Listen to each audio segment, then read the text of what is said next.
My husband's private jet roared off, leaving me stranded in a stormy airstrip, laughing with his mistress on board.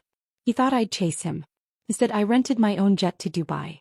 Mid-air, his phone blew up. Leaked affairs, frozen accounts, revoked CEO title. Now he's grounded. Permanently.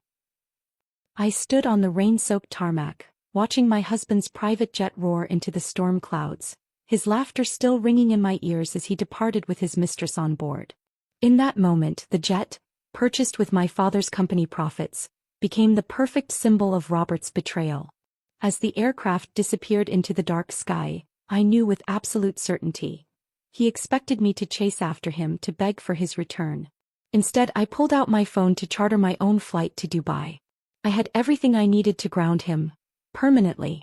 But my story didn't start here. It began 6 months earlier with my father's death and an inheritance that would change everything. The rain had pelted against the window of my father's hospital room as I clutched his hand for the last time. His fingers, once strong enough to build Hartwell Foods from nothing but a small sandwich shop into a regional powerhouse, now felt fragile in mine. The monitor flatlined, and just like that, I became both an orphan and the unexpected CEO of a multi-million-dollar company at 34. "Miss Hartwell," the hospital chaplain said gently, "would you like a moment alone?" I nodded, unable to speak through the knot in my throat. Dad had always told me I'd inherit the business someday, but someday was supposed to be decades from now, not after a sudden heart attack took him at 62. The first week after Dad's funeral passed in a blur of black clothes and casseroles. Robert, my husband of 8 years, handled everything. The funeral arrangements, the endless stream of visitors, even making sure I ate.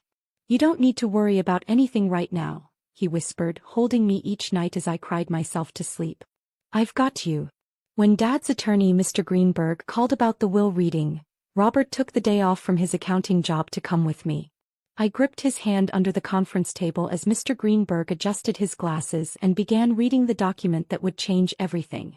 "To my daughter, Sarah Elizabeth Hartwell, I leave my entire estate, including 100% ownership of Hartwell Foods Incorporated."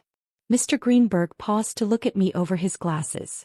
"Your father was very specific that the company should pass to you alone." I felt Robert's hand tighten slightly around mine.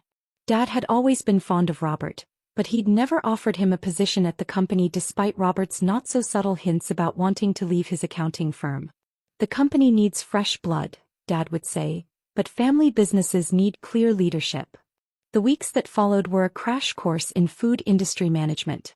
I'd worked summers at Hartwell Foods during college and had been handling marketing for the past 5 years, but suddenly I was responsible for everything: supply chains, distribution contracts, personnel issues, and financial decisions that affected the livelihoods of over 200